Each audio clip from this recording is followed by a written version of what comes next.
Yay! I think we're live. Now, straight How spoiler, is everybody? Stuart. I ain't got any of those rifles. Yeah. Yesterday, I had the hand weapons, and I was quite pleased with myself, as you can imagine. This Yeah. time, nope. I have Star Trek rifles because those I could justify in my budget. Justify and budget, of course, being not the operative words there. These ones, not so much. Just saying. Yeah. This is my rifle. This is my gun. This is for fighting. This is for fun. Sure. Yeah. Talking about rifles. Well, weapons today. It's Part 2. Yeah. Part 2. Yeah. So welcome back, guys. Hope you are well. This should be a fun one. We're doing top 15 today, not top 10. Why is that, There's Stuart? so many. It was difficult. It was very difficult to make this list. Yes. And again, some things got slid down the list as I numbered them. It's like, nope, you got to be renumbered now. You got to move down that list. You sir are demoted. You sir. Oh no, right. Oh, and then you're like, oh my god, that one exists. You're like, oh no. Yes, and I prepped about 27, 30-ish before, so there's a good amount of choice. Hell of variety, which is awesome. I had about 21 originally, and I had to whittle that down to 15. So, not fun. Although I don't know about you, but I certainly found I was running out a little bit near the end of like, I really, really like these versus I like these, you know? Yeah. Yeah, like the few key ones are key for a reason. Other ones kind of, went in and out of being the reason for that, etc. But it's yeah, the ones that really stood out to me anyway are very, very, very distinct in this list. So I'm gonna start showing. I'll see you in a minute. Yeah. Yes. Hit that like button, everybody. We have 23 people here with 12 likes. Let's try to get those likes up to 50 right away. So hit the like button. Don't forget to super chat. We want to hear your thoughts. Anything we miss in our lists, they might be on your lists. We want to know that. So super chat in. We will read those and talk about whatever you guys want to talk about during the course of this. So yeah, hopefully you enjoy the list and the good times we're going to have. Also consider joining the channel because it's a subscription way. It's a subscription, monthly subscription service way to support us, which we really appreciate. You can also do the same thing over on Patreon/Trekyards. So go do that as well. But yeah, hitting like is like the easiest thing to do. So just do that right now because only 13 of you have done it. So I'm waiting. Also, don't forget to check out the links in the description down below. There are links to the Teespring and the TeePublic store where you can get some cool Trekyards merchandise. And Squatcher Course, I was just rifling through my YouTube subscriptions and saw you were on. Well, cool. Yeah, we just started, so you haven't missed a thing. Samuel's just sharing the video around right now, and we'll be talking about rifles and guns and sci-fi-ness all day. Well, for 2 hours. So yeah.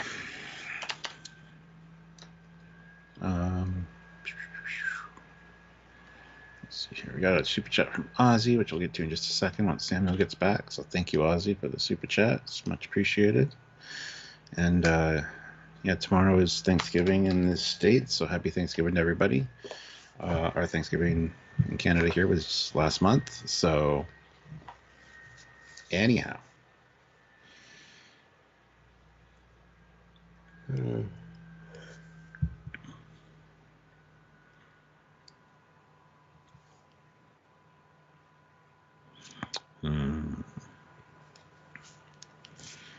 So yeah, I don't know what else to say. I'm just kind of waiting for Samuel here. This will be a fun list to talk about because there are some very interesting guns. Most of them fall under the rifle category. Some don't, I don't think. But, it'll be, these are two-handed weapons or, like, powerful weapons as opposed to just a single-handed sidearm or something that we were talking about yesterday. So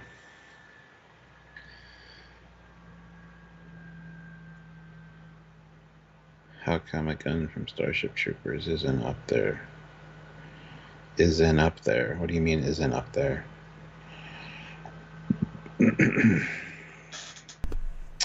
All right.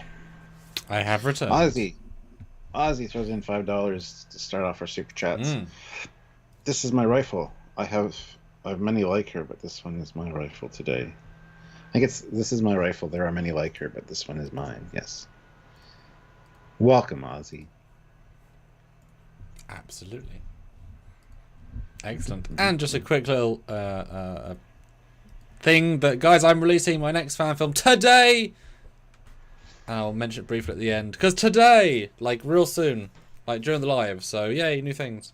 And there's new perks on the Indiegogo as well, so talk about those briefly at the end. Yay, new film. Doesn't happen that often, Stuart, so I'm excited to see what people think. All right, well, yep, this will be fun talk today, for sure. Yes. So how many of these stood out to you, like, instantly, when we said the topic, boom, I know those are going to be in it. How many do you think were there for you right away? 4 maybe, 4 or 5. Yeah. I thought those were my top ones, but then I saw more and I shuffled things around. But yeah, I had to add a few as well. So. And yeah, the worded rifle I'm using sort of in the context of it's a two-handed weapon that isn't a specialist weapon like a rocket launcher, a grenade launcher, as an exclusive thing. So it can fire blasters, energy, lightning if it's in your list. There's a little bit more of a kind of how it's framed in the narrative as being like a standard firearm that's not a specialist one. So there's a little bit of debatable here. Rifle's very much a vague term. It's just sort of because we could do top 10 specialist weapons, which would then I would factor some other ones. Well, there might be a few questionable ones on here though. So very possible. As long as we can justify them, Stuart. Yes. Yes, but I don't want to see like a nuke launcher because that is definitely not a rifle, etc., or like a missile launcher because they ain't rifles. And it's funny, I don't know if it's a direct spoiler, but there's a game called Fallout, and there's a thing called a Fat Man, which is literally a mini nuke launcher. And that's bloody iconic in the gaming space. That would certainly be up high on my specialist weapons list, because that's just a really fun concept, and it's real fun to use them. So I first last time, Stuart, which means you can go first this time. So, Stuart, throw us in at your number 15. My number 15 is the Zorg ZF1, which you just said no rocket launchers or anything. This has everything. It's got a net launcher, it's got a rocket launcher, it's got a grenade launcher, it's got a gun, it's got everything. Yeah. But it does have a normal gun, Stuart. It does have a normal gun, so it's fine. Yes. It's fine. Had to go on the list because it's just amazing and a multi-purpose tool. And I love that Adam Savage actually built kind of one that worked. He included quite a bit of the functionality in it, so that was kind of neat. But yeah, this is a very iconic sci-fi weapon, I think, and definitely needed to be on the list. So, yeah, there you go, Zorg. Do you want to read that last comment, Stuart? It's signaled right at you, your good self. Hello, guys, and Sylvia from Bosnia and Herzegovina. Hey, how's it going? Good to see you. Haven't seen you in a while. Yes. Yeah, this one is great, obviously, and yeah, we haven't talked to the. Oh, sorry, talked to the premiere. Yeah, see, this one I would still give you because its primary feature is its machine gun.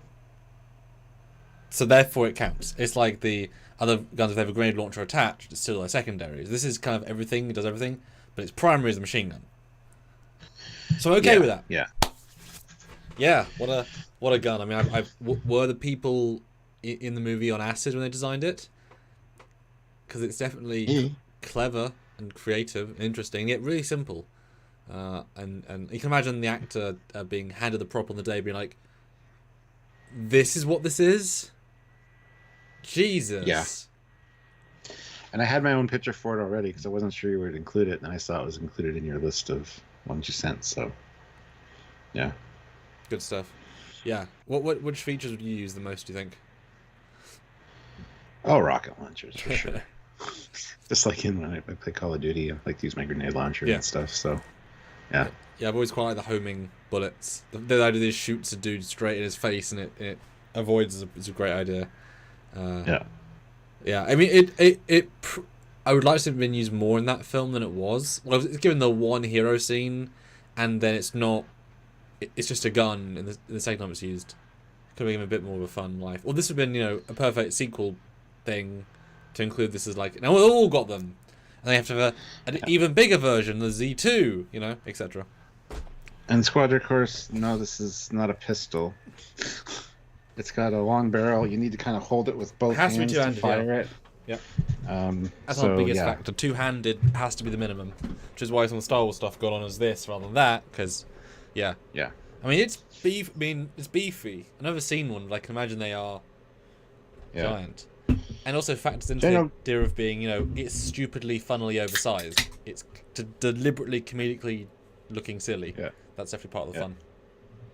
General Grievous, $2 denied. Cap, that's no gun. It's a kitchen sink. LOL. Yes, absolutely. That's a funny way of saying it too. Yeah. Yeah. I like it. Good choice.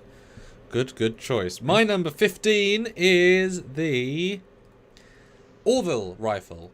It actually got there. This is the long-barreled rifle because, just like with our pistol conversation, it's a nice sort of retro, classic-looking rifle. That's also been machined and designed a bit more sleek than it would have been made back in the 70s, 80s, whatever. It looks good on screen. I like the multiple function vibe. It feels like it's not a all you know, can do everything rifle, but it has a genuine sense of the phaser does a lot. This is the big boy, and it does a broad range of things, kind of like the Star Trek phaser rifle, which actually has some parallels if you look at it. But you can still see the phaser in it with all the same design aspects. So it's just a very nice, made to be a rifle version of the phaser pistol. And you know what? Yeah, lowest on my list, but it has enough character to win on my top 15. Yeah, no, I agree. I really like this one. It is on my list. Spoilers somewhere. We'll see where it fits in there. So I do. Well, I don't have much to say about it, but it's a very nice design. It still fits. No. I was going to say it definitely fits with the aesthetic of the hand phaser or the handgun that they have. So the only problem is it's sort of forgettable, but it's also not a real gun turned into a fake gun, which a lot of these are. And some of them I just didn't put on my list because, like, that's just mostly a gun with this on top.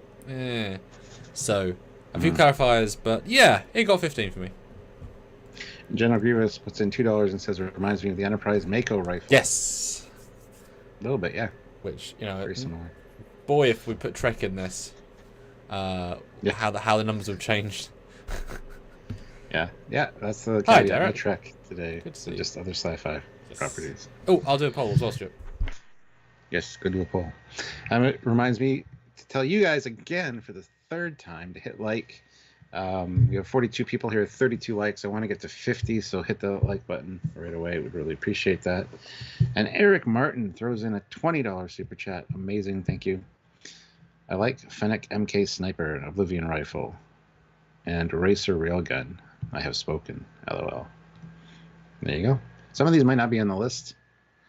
So just let us know what your favorites are. I love that. Some of them might have been included, but just not on any of our lists. So, and again, there's so many that we couldn't hit them all. We couldn't actually get them all because we would have inevitably missed some, and we definitely did. So, but hey, that's fine. But also, if they specifically didn't cross our minds, then they can't have been our favorite. You know. Just saying. Yes and no. There's the odd one you see. It's like, I really like that, but it's in the movie for like a minute and a half or something, and you kind of forget about it. And then when you see it again or hear about it, it jogs your memory. You're like, oh yeah, it should have been on the list. Also true. New poll, Stuart. Ooh, we got a new poll. Let's see what we got going on here. Does Star Wars have the most iconic rifles? Yes, Star Wars does it best, or do it best. And other sci-fi are equally good. I just thought it was worth asking. Because Star Wars has so many good rifles, but they're also just recombines of existing things. So where is that line? Yeah. You know? Just thought it'd be an interesting question. So go vote in the poll. Which leads to my number 14. And this is the Firefly James rifle. This thing is fantastic. It looks like a cobbled together from some Meccano set, but it's a very distinct look, very cool design, and I love that the storage for the shells or the actual rounds are on the stock. That's just great. Plus the color, the various colors are awesome. I don't think it was used super much in the show. It was gonna be, but in season 2. Yeah, but it looks really fantastic. This is one I wouldn't mind having. It's very much looks like a modern gun, just like Stylized. almost steampunked up a bit. Yeah, just the silver, the gold, it all looks really good together. So, and yet it looks like it's just thrown together. Like it can be easily fixed and parts swapped out with anything. So, yeah. It's kind of personality, the modern machine gun. Because it's so you understand it. It's bog standard in what physically it's doing, but yet every piece has a certain character bring to it. It's a rare, more than the sum of its parts sort of vibe. And I do remember thinking, when he pulls it out in the series, you're going to die if you come face to face with it. It has a certain power that a lot, like certainly the Orville rifle, you're not thinking, oh no, don't point that at me. This is, no, put it down, Jane. Speaking of, don't point that at me. Here's an ad, guys. You've just been sniped with an ad. Nice. Thanks, man. But this is good. It's and it's one of the many sad things about Firefly. No more Firefly. Would have loved to have seen them more. Yeah. A good choice. Yeah, it wasn't used enough, but definitely interesting and cool look. So. My number 14 though is of course the I find out as I'm telling you because I did these a while ago. Number 14 is of course the Covenant Plasma Carbine Rifle. I have to remember what it's called. So this, I'm a long-time player of the Halos, although I didn't play Halo 5 because I didn't have an Xbox One, and I still never come to anything else. I'm pissed about that still. This is the classic rifle of the Covenant. They use the plasma repeater, the hand cannon, most of the time. This is the one with actual range. It's a single-shot carbine, but you can go pew, pew, pew, pew. It fires as fast as you can pull the trigger. It's really freaking stylish. The colours are really good. It's very satisfying to shoot in the game, and it's of a very similar ilk to the equivalent Halo battle rifle or DMR. And the fact that they can have ostensibly the same thing, because a shooter's just it's firing projectiles at people, right? That's the entire gameplay.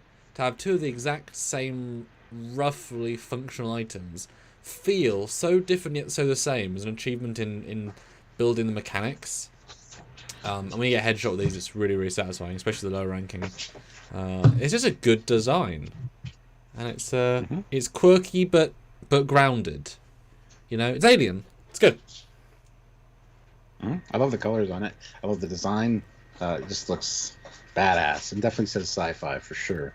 So I don't know about you. I've never actually used it though. I don't know about you, but could you see like a secondary function of that obviously the barrel like becoming an energy sword, and then they change how they hold it, and now it's a blade? Possibly, yeah. You might have to reconfigure some of the handle a bit. It's even hard to see where you. It's even hard to see where you put your hand. Well, it's not designed for human hands, so that's why. Exactly, yeah. No, it's a cool. It's one of the more grounded. That's really cool. They have. Yeah. Yeah, that's one that I would definitely want as a wall hanger, just because it looks so cool. Yeah. Oh yeah. So it's a display piece. Yeah. Oh, for sure. And if we ever did things involving firearms, we could include this, because visually it'd be very nice. If ever. This is very nice. Yeah. Needs a redesign though for a human hand, which wouldn't be hard to do at all. Yes. So. Anyway, next up on my list, number 13. Yes. Is the Starship Troopers Morita Mark III. This thing is ridiculously large. Yep. And extremely powerful. Yes. And it just looks so damn cool. I wouldn't want to be slugging it around a battlefield, though. This needs to be attached to your vehicle that's nearby, and you can go get it when you need it, because this is just ridiculous. But very cool looking gun, for sure. Wow. Yeah. Yeah, this one, every time I looked at the list, I'm like, ooh, should I include it? Because the scene is so funny. It's Yes, such it a is. good epilogue scene, and to build a whole new, very distinct weapon for an epilogue is great. And having played the video game, the crappy video game, it's a shotgun in that, I believe, or it's very similar. That makes sense. Yeah, exactly. So I have a personal, like, I remember holding it. Yeah, I mean, I love the Starship Trooper guns in general because they're just stupidly sized. And I've held one, I believe, more than once, and they're not practical.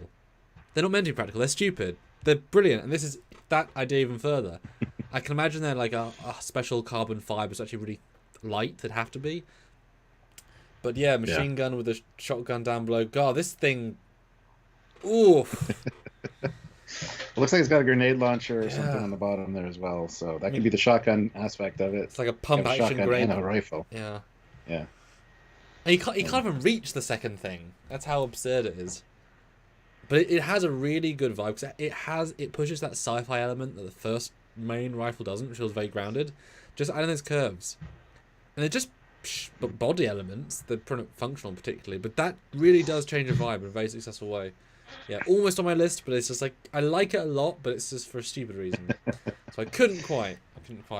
Yeah, I had to include it because I just thought it was great. So very simplistic, but yet so awesome.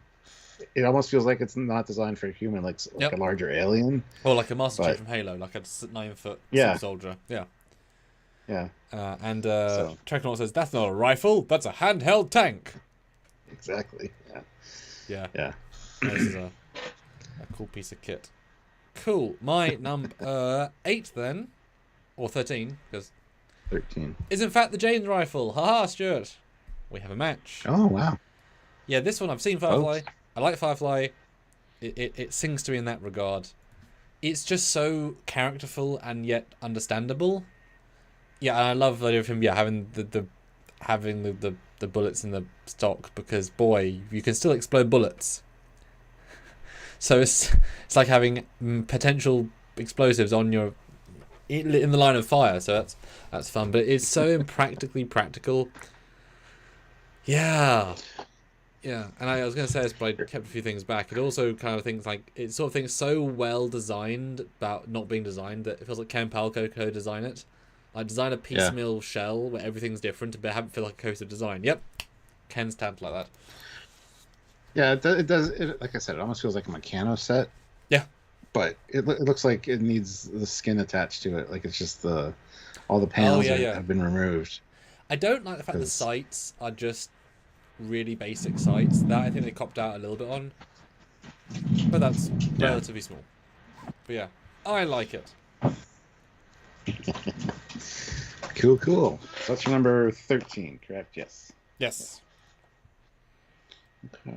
Well, guys, hit that like button. We are at 50, but I want to get higher. So hit that like button if you haven't already. We need to get higher, yeah. Just need to. We do. Keep the super chats flowing, my friends. Yes. It's been good so far. So. Yes. Oh, I forgot to read Eric's last one. Eric throws in $5. Thank you. Almost forgot Guinan's Megas 3 rifle on setting 1 or 2. Yeah, but that's Star Trek, so it's invalid here. Sorry, but it's pretty cool.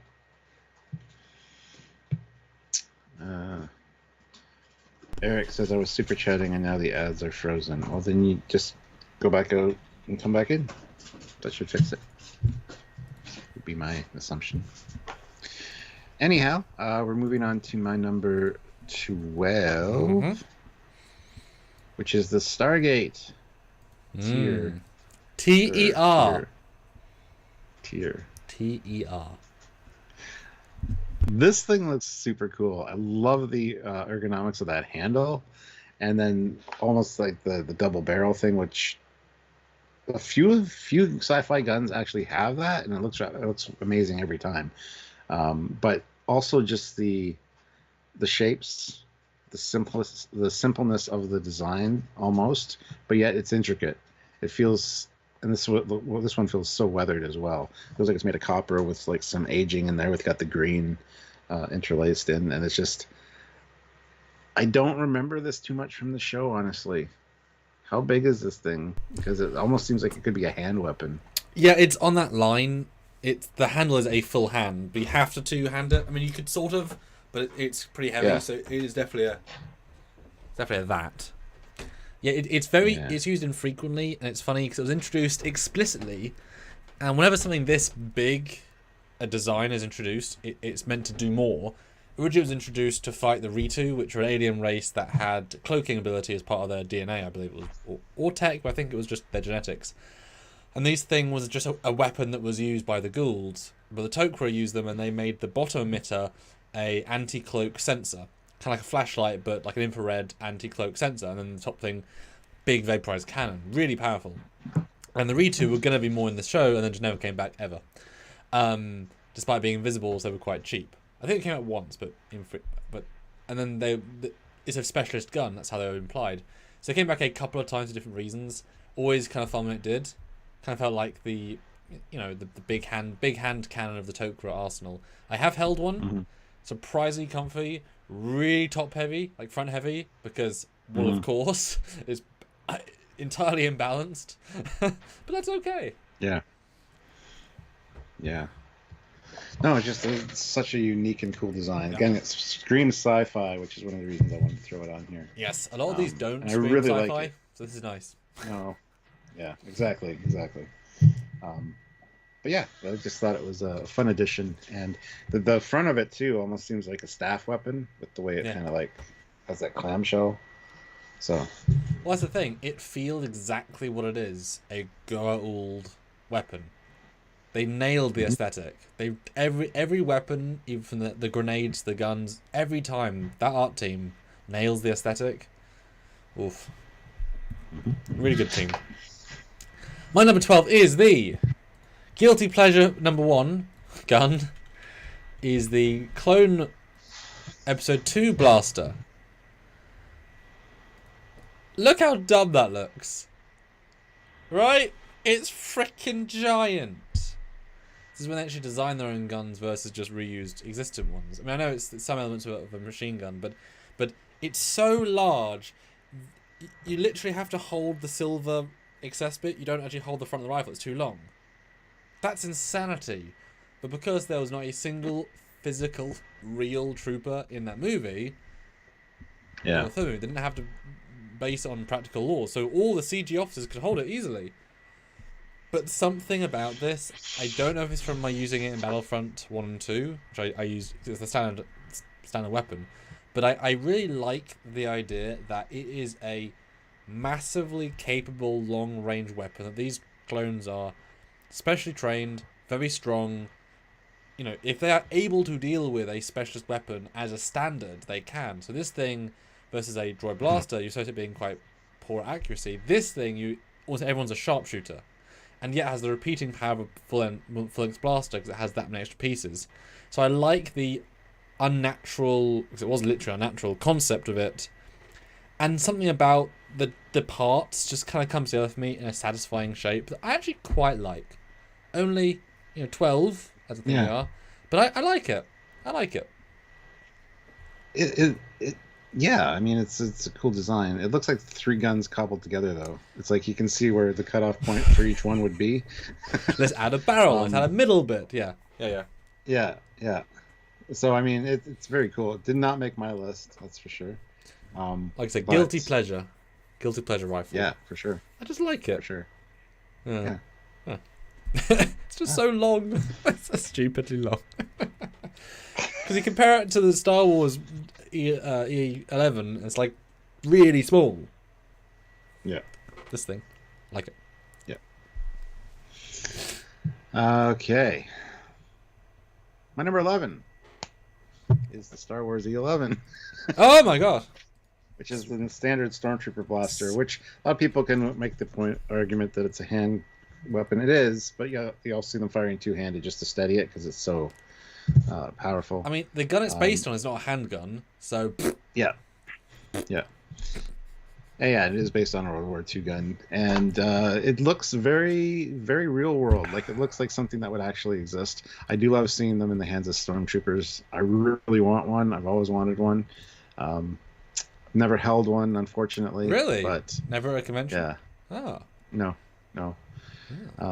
So yeah, this is one I've been after for a while. So I don't know. There's something about it. It's just so classic, and to see them firing, they look so powerful when the blaster bolts are coming out. They're probably the most inaccurate weapon in the galaxy, but hey, I think the stormtroopers are well trained. They just, each gun is different. And it has a different, like, feel or gyroscope or cyclotron or something inside it that is just off each time. So they never hit their targets. But yeah, I can definitely tell the World War II-ness of it. So, yeah. Yeah, on my list, it can't not be for obvious reasons. But this is a super interesting one.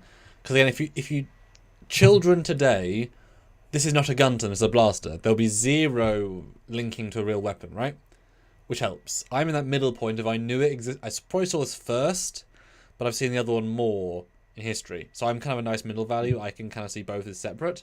But if you don't know military, the simple genius of having the stock unretracted gives it a underbarrel shape that is boring as sin. When you as soon as you take the stock out, it's a boring gun.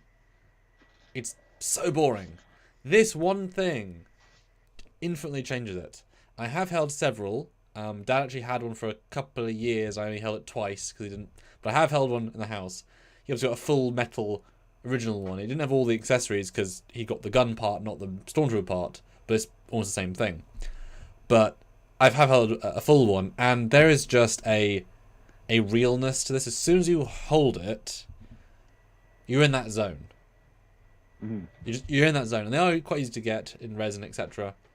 And what a good redesign of making it feel sci-fi, yet not in terms of they've taken out the magazine, the proper magazine, because originally it's a huge magazine, and like I say, if you see it real versus this one, they feel very, very different.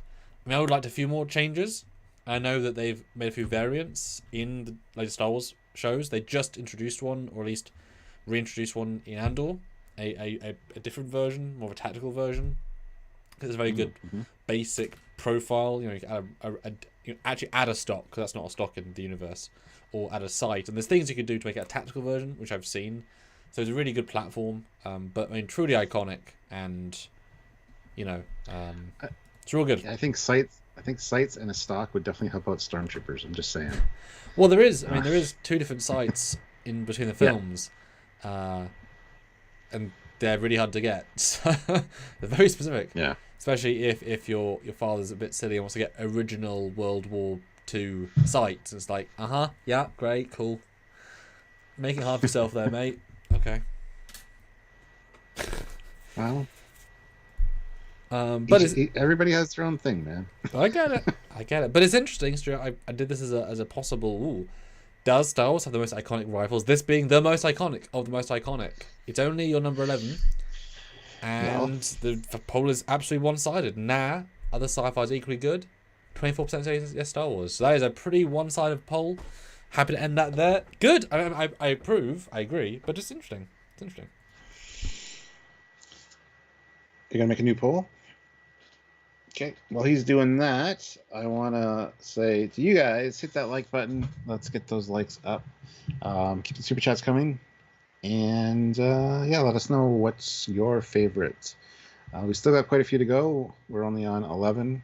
We still have to hear Samuel's 11th. And then we got our... Looks like we're starting a new episode with top 10 at that point. So chime in with your super chats. Let us know which ones you want us to talk about if they're not on our lists or whatever. And the new poll is the E11 Stormtrooper Blaster the most iconic Star Wars rifle? Yes, I love it. Nah, other ones I prefer more. So go vote. Yes. It's hard to call it a rifle because it's not really a rifle. It's not long enough to be a rifle. It's kind of a weird anomaly in that regard. Well, it's a blaster. Yeah. Everything's a blaster. So. Sure. Yes. My number 11. What's your number 11? This is the second guilty pleasure one, and this is one of the few times I'll say nostalgia actually, but also practical use in the show. So this is the Cyberman classic series cannon. And you can shoot it one hand because it's very light, but it's meant to be held with two hands, even though very close together. This is memorable to me because it feels like a cohesive design, which is sort of rare for that era of everything, right? There's a certain flow to it that, okay, I get it. And the Cybermen, originally when they came in, they used either, choking people because they could barely move, or electrifying them. They actually, or like hand cannons that were kind of there. This is the first time that she had a proper gun, and it was used many times, and especially in the big Earthshock takeover. We'll bring them back in a big way. We'll do some darndish things. Really good cyber commander, being the voice to give it a lot of personality, and this appearing, not just that the Cybermen had a distinct weapon to shoot, but also so that the goodies, who were unarmed for the most part, or their guns were ineffective, could take these weapons off dead Cybermen or find them. And suddenly they had a golden gun, in essence. They had one that worked. So it played a pivotal role in the story, hence it's a properly designed prop. And the way that the red emitter flashes every time it goes red. I believe there's also a spark that shoots off in the front. And I don't quote me on this, but I believe when it shot, because of how they filmed old school TV show, it like flared the screen a certain way, so it kind of gave it a gun flare feel. But the way it was constrained worked really well. And the sound effect's cool. It was used for a long time. And it just, it's memorable from its episodes. It's memorable in its use. And if I was to see a Cyberman of that design with this, I would still be like, oh god. Like, physically in front of me. I would feel from that. So, yeah. I've never seen this one before. How big is it? Like, lengthwise? Oh, god. Well, so the there's two things at the back. The inner thing's a handhold, and that's about just bigger than a hand. Imagine a hand with a glove. And the other hand sort of goes on the red emitter, a bit below it. So it's kind of, this long probably. So as long as a blaster. Yeah, it's average size, isn't it? It's not giant. Yeah. Yeah. Very unique. Sure. Well, exactly, yeah. It just feels more of a design than a lot of the designs of the time. It isn't, apart from those tits on the side, it isn't just stuff stuck together. It kind of has a flow to it. So, yeah. Yeah, it's a nice colors as well. Yeah, it's cool. It's kind of like the one from Andromeda you had in yesterday's. It's kind of goes outside the standard of what a rifle or weapon looks like. So yeah, that's cool. I'll have to send you a clip of it in use from the show, because it just, like I say, it had an impact when it came on the screen. Pardon the pun. Yep. All right. Cool. Well, we'll go into my number 10. Yes. So we're starting our top 10 list. Yes. Gun impulse, yes, doctor. Okay, so my number 10 is Optimus Prime's Ion Blaster. I called it! Transform. Yes, you did. This thing is just iconic. Every version of Optimus Prime has a version of this. Some are slightly different, but the same shapes are there. And it's an ion blaster. Just this huge beam of ion. Just not quite as powerful as Megatron's arm cannon, but still very, very iconic to the Transformers. And I want one. They actually make these. This is actually from a site that makes them. The handles are always too small because they're made for like human hands. But you can. One person actually printed like a full Optimus Prime sized one, and it's like you got to hold it like this. It's really difficult to hold. But this one is just so iconic. As soon as we mentioned sci-fi weapons or rifles, this one popped into my head immediately. Which I knew it would. It's just, I know, right? Had to show it some love. Yep. Now, all of its functionality, I'm not 100% sure. I do have a book upstairs that talks about it, but I don't want to go get that right now. So it is quite a versatile and good weapon as well. So, yeah, there you go. Optimus Prime's Ion Blaster is my number 10. And this is a funnier one because it is really simple, but it has a charm to it. And it's almost like bits attached to bits. But Transformers aren't, they're not aesthetic, they're robots. So it almost feels like this is anyone else would have put like a shell around it, have anything else. But this is just like a pistol without, it's just the barrel and the magazine and a button. because that's what you need Yeah. to fire it. I like that. And I assume the red glowing is the magazine that you swap out. Yeah, he never really swaps it out, but yeah, it's kind of like the energy supply. And the green is a laser pointer, laser aimer. I think that was added by them. I don't think it ever glowed green in the show, any of the shows. It's nice to have the different color variants. That's kind of cool. Yeah, but as for a sight, that would be awesome. A laser sight there. And I assume he holds. And Trekyards. Trekyards, right? It's basically a particle accelerator. So. Yes. I assume he would hold it underneath the laser pointer, not the front barrel. Yeah. Yeah. I imagine if this was like 1-to-1, as you say, it would be bigger than me, bigger than our tables. I mean, substantially bigger than it should be. So I think of him as five. Pretty big. Yeah, probably 5-6 feet long. Yeah, that's fine. Yeah. Yeah, maybe bigger. I don't even know. It'd be interesting to see the exact scale, but yeah, it is quite large because he's pretty big. Mm-hmm. So yeah, fun one for sure. It's always iconic because of that back part. Yeah, it's always on each one of his guns. It always looks the same. There's a few changes in some of them, but that back piece is always there. Nice. Well, I'm shocked it only got 10. I'll be honest. I thought your childhood value would make it at least 2 or 3. So I'm curveballed. I like it. Yeah. Kept getting scooched down the line. So my number 10 though is someone I've liked for as long as I can remember, pretty much. And it's not even like that nice a design, but I like the Terminator future cannon, as seen by the T-800s shooting right at the start of Terminator. Those beautifully iconic purple shots with the sound effects, and it's such a big weapon because it's designed for a Terminator. They're heavy, they're bulky because they don't need to have aesthetics, and then they're taken by humans, so it always looks a bit out of place when a human's wielding it, but they're designed for Terminators. It just feels like death. Pew. You know, this thing is so like raw death to me. I like the lack of, like I say, need to worry about weight or anything, and the fact that it's powered by lasers. You know, I mean, you don't need to reload it. Although there's obviously a reload part, but that's just for us as understanding guns. I've never liked the bullpup under, like, past the trigger reload magazine part. I've never liked that aesthetically, and it's very awkward. But here it works as a big disjointing factor of, well, it's not meant for a human. I know it'd almost be better if that back part was the same angle as the handle. Then it would work a little bit better. Jeez. I think. Yeah, and I'm always left wondering what is the front little. Looks like a flag almost coming out. I don't know, but I think it's just a neat design. It is obviously a weapon, but is it a gun? You know, they designed something new, and it stands out to me. It's one of the very few, well, the only future weapons actually truly designed. And I like it. I like it. It's good. I do too. It's very cool aesthetic, and I love the colors because it's very reminiscent of what Megatron looks like when Megatron's in gun mode as well. This is this is a Transformer gun. This could fit right into Transformer movie. Let's be honest. Absolutely, yeah. Yeah. And there are quite a variety of Transformers guns as well. That'd be, yeah.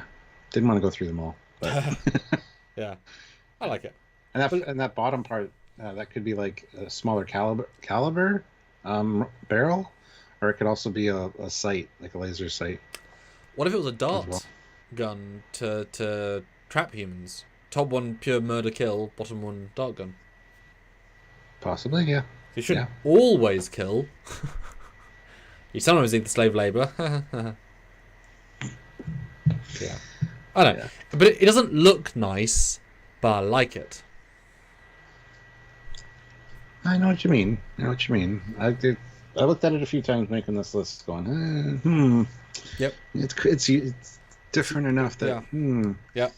But it was just almost too different that it was like, it doesn't aesthetically work for me. Yeah. So. Yeah. It's one of those ones that I've yet to play the Terminator game, but I would like to play it at some point, and I know that you get obviously the entire arsenal, and I'm excited to get to wield this. Indeed.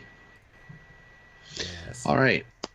So my number 9 is Mandalorian's rifle. Aha! This thing looks so much just like an old school flintlock, and that's part of its charm. Much like most of the Star Wars weapons can be related to modern day or actual real world weapons. Especially when it's on his back with that forked tip. It's so iconic as like a silhouette. This thing just looks amazing. And again, this was first introduced in the holiday special in the cartoon with Boba Fett. Yes, it was. It was kind of like a shock prod at the end for the beast he was riding. So I don't know all the functionality of it. We've seen a little bit of it in the show, but it's just, again, this is a great wall hanger, and it's got a unique profile and silhouette that it just screams sci-fi. Yep. And especially, like I said, on the guy's back, it just looks amazing. So, yep, it's kind of weird sight on it though. Honestly, I've got a little one over here because I got it with my Bandai Mandalorian, and it's weird. I guess it works in conjunction with the helmet. Yes, electronics. It's very specific. Yeah.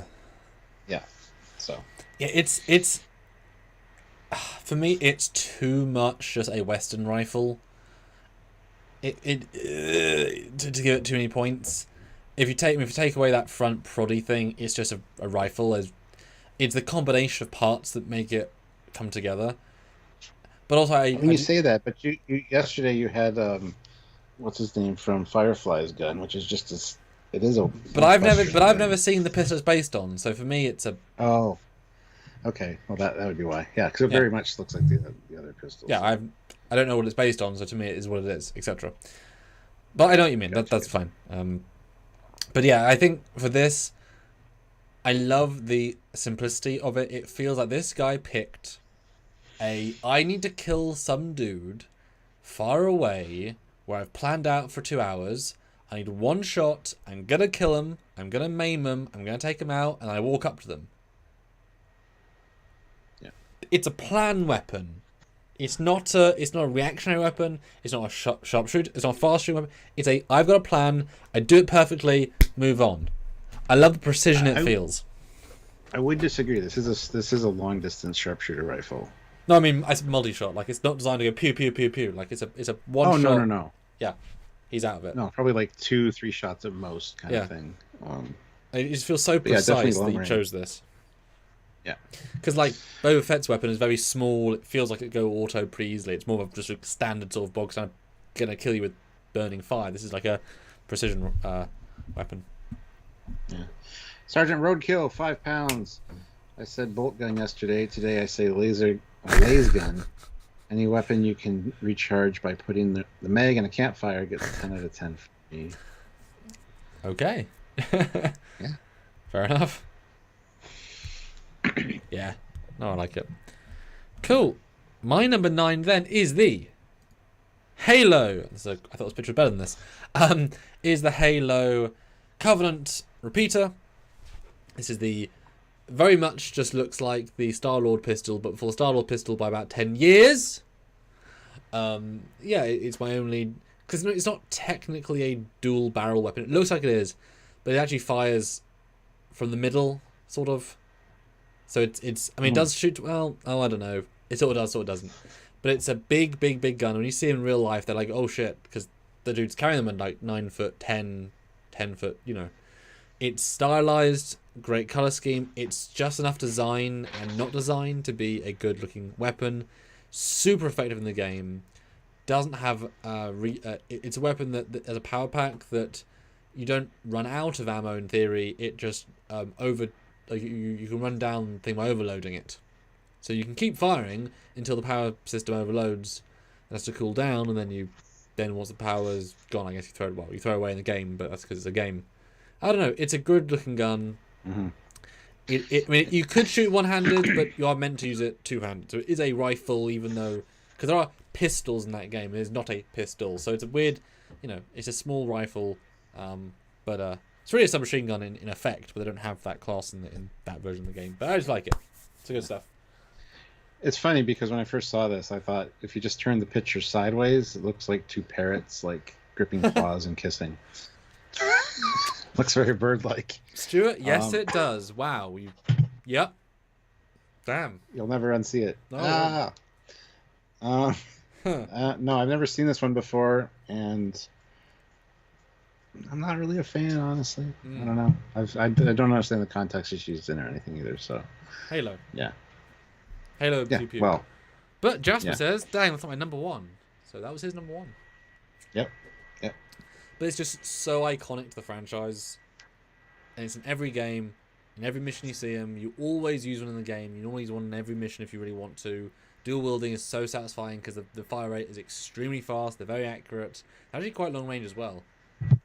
Really, really good. And when you get the chieftain, which is a higher up rank of a different version of the species, their red one, they're like 2 times as powerful. And it's like they need to mow down people with the red one. Ooh. Yeah. Iconic. And yes, so the SMG in Halo 2. Yes. Then it becomes that, functionally, but... Oh, thanks, Bill. Yeah. Leave a comment then. Bill, go leave a comment right now. It helps analytics. And share. Sharing is good too. Yes, indeed. All right, so that's our number 9s. Mm-hmm. All right, so we're on to number 8. Mm-hmm. My number 8 is the EE3 SWE, the Star Wars or the Boba Fett blaster. I love the design of this. It's kind of like it looks like the trigger guard, the upper part, and the handle look like off a 6-shooter. That's attached to a stock from a rifle, and then a huge barrel. This thing is quite iconic, I think. I love how he's always like shown posed holding it, and it looks very comfortable to hold, and there's probably very accurate too, because it's kind of like a hip shooter almost, like with guiding it with the other hand. Yeah, I don't know. Again, I got another one of these too from the Bandai kit, but yeah, it's just the Boba Fett blaster. Of course it's cool. Come on now. I don't know. I just really love that handle and the way that the stock is integrated. I think that's very cool. And a much better scope than the one on the last rifle, the Mandalorian's rifle we just looked at. So yeah. This one's so tricky for me because it looks really plain to me. I get It's the best picture, honestly, but it isn't. I agree with everything you said in theory, but when I see it, it looks like the most bog standard gun. But I know what you mean, so it's not on my list. But I very torn. Yeah, it's a Schrodinger's gun. I like it. I don't like it. I don't like it. I shift in between moments. Yeah. Now, is it one that you really liked from the movie that stood out to you, or is it more that you liked it when playing it in the games and just conventions? Like, where does the appreciation come from, do you think? From the movie and from just all the figures and stuff I have from over the years, where that's always the one he's holding. That's true. And it's always that one pose, that kind of gunslinger pose.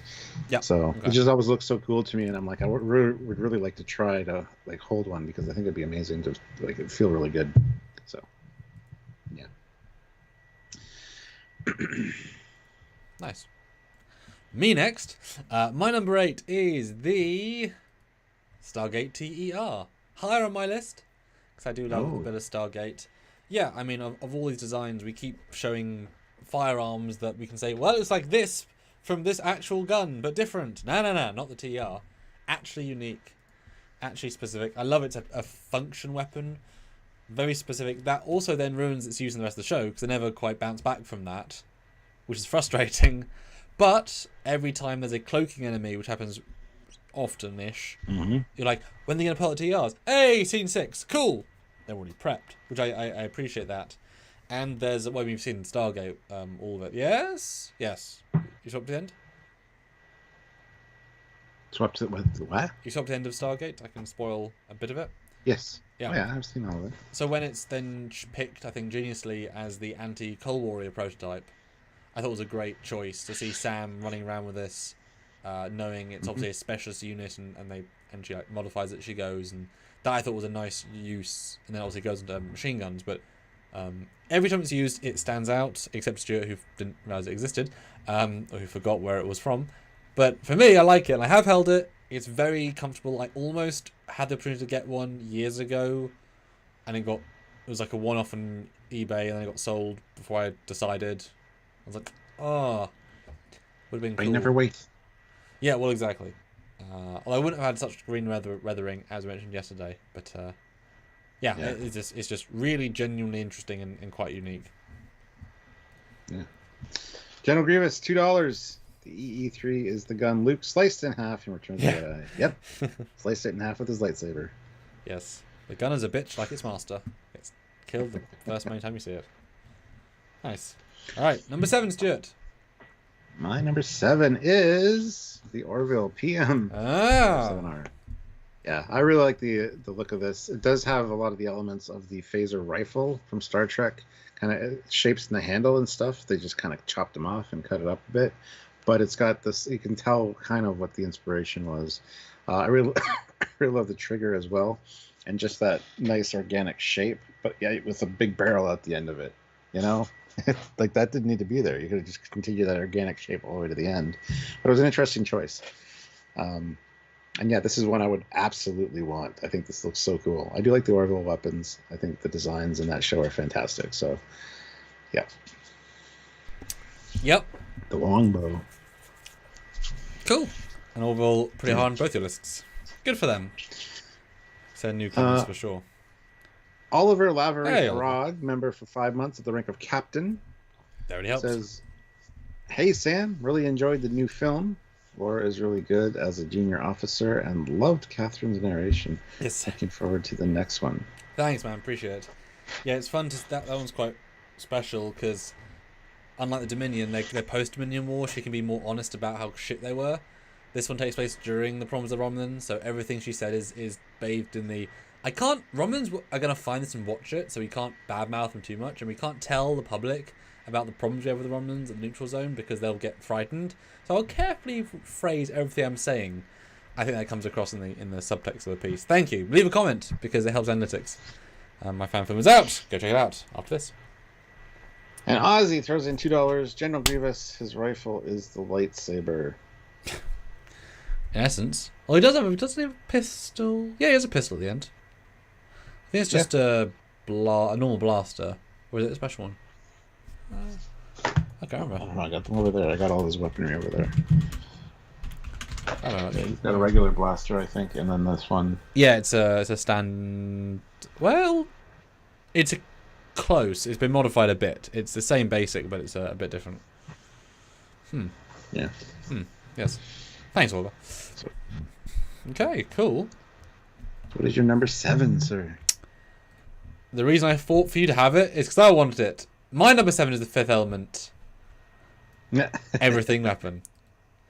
It's got to be. It's so iconic, Stuart. It's got to be in that top 10, at least for me. It's such a standout scene in the movie, let alone in sci-fi, for being silly, daft, fun, genuinely frightening. In the if you come up against this, you've already started running.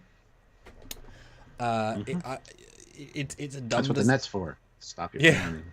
Yeah, no, for real. It's both dumb and smart. The way it's designed, the way it all comes out. It's a good piece of trash, man. Of comedy trash. I mean, you don't see these in the wild. I've never seen one in person. It's a real bitch to make. You can make a simple one, like a. But I'd like to see a real hero prop would be fun. And also, you could take the shell of this and like if they'd made a second or third, film, they could have had the same casing but new implements inside, like a flamethrower. Oh, is that a flamethrower? No, it does a flamethrower. Yeah, it has a flamethrower. Christ. What doesn't it have? You hold on just 1 second. Yeah. It has everything. That's kind of the point. But I'll go to rifle. Definitely worth it. But the doctor says, yes, just watch Emma's video with Sam in it. The short was great. Yes. Yeah, I did that as well.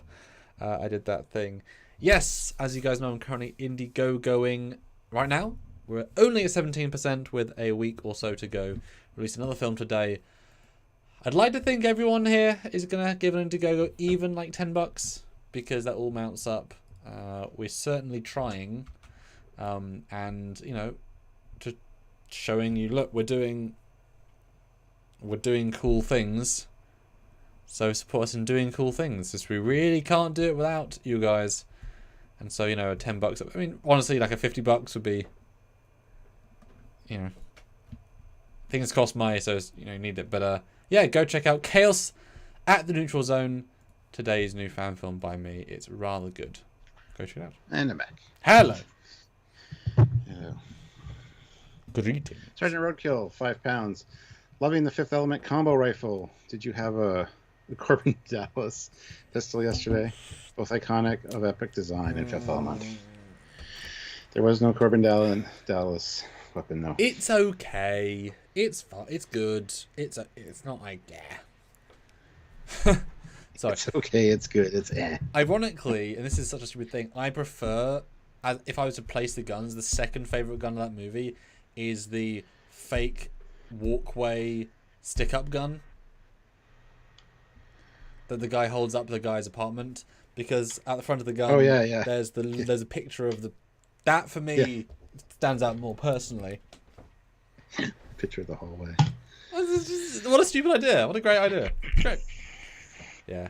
General Grievous, member for 11 or 14 months at the rank of captain. So beautiful, beautiful. Captain Grievous. Captain General Grievous.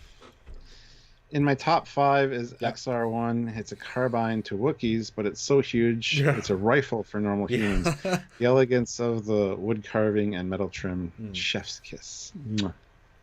Yes.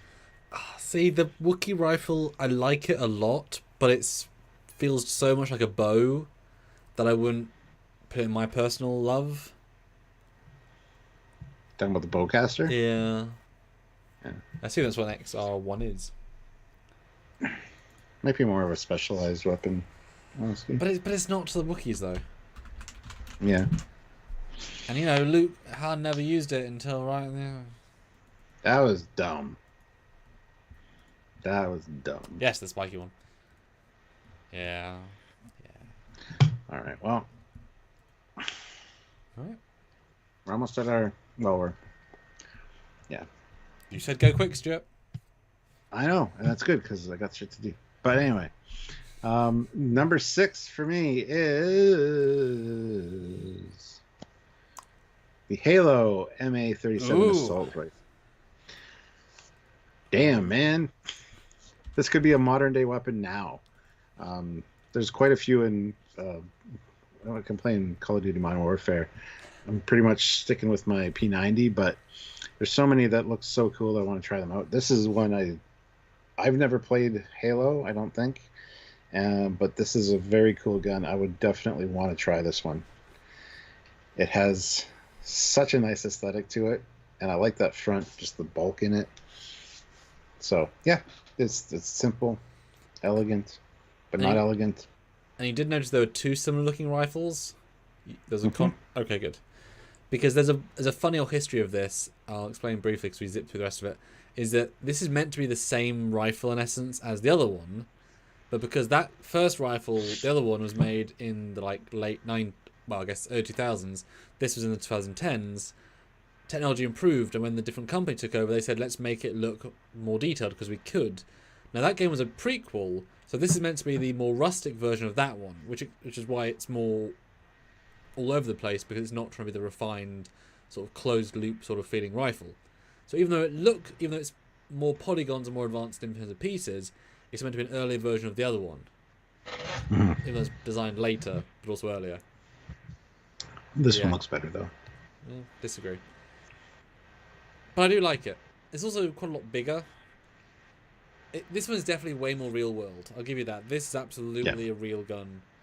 It just happens to be in the Halo. The other one's more of a sci-fi rifle. That's kind of the direction they took anyway, the more grounded look for later ones. But yeah, it feels real, beefy. Somewhat similar to the at least in terms of vibe, because I know how long it is, to the Starship Troopers weapon. Different aesthetic, but similar sort of bulk. Yeah. Yeah, it's a... these assault rifles are your standard weapon for a reason. Because they're awesome. General Grievous, $2. XR1 isn't a bowcaster. It was in Rise of... What? Rise of the Skywalkers? Did I miss that one? Okay. XR1 Star Wars weapon, Google.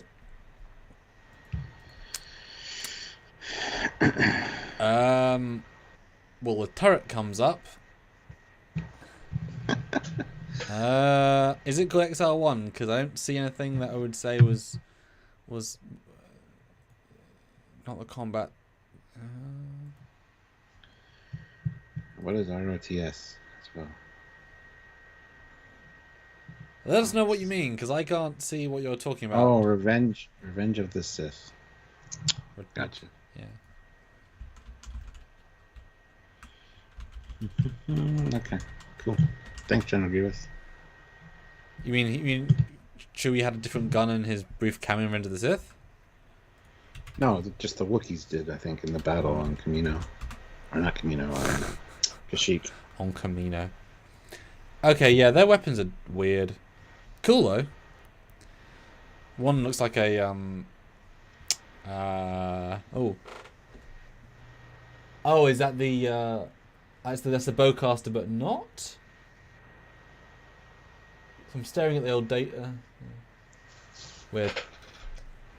Cool designs, though. I remember seeing a great featurette of George picking out guns, and there's no like thought about who designs them. He just says, "Oh, that's a Wookiee one." Okay, George, and they art design from that. Because they design lots of different designs versus like, what's a specific version of a Wookiee or whatever. Be back 1 second. Okay, it's my reminder to help. It's my chance to give you guys a reminder to hit the like button if you haven't already. We have 77 likes and we're 61 people here, so some of you probably haven't hit like yet. Give that a like. Let's try to get up to 80. Let's do small little bites, three at a time. General Grievous, $2. It was the X1 carbine. Sorry, it was the X1 carbine. Okay, let's see. X1 carbine.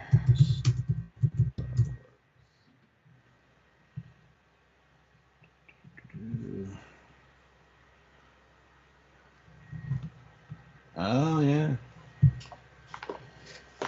Yeah, that's definitely a very unique weapon. I like that. Yeah, that's very nice. All right. Yeah. Absolutely. Keep the super chats coming, guys. We're almost at our halfway mark for our minimum. So, I mean, Eric threw in a $20 one earlier. Could Eric do another $20 one? That'd be cool. Anybody? Somebody? Anybody? Anybody? Somebody? Do what you can. Do what you can. Do what you can.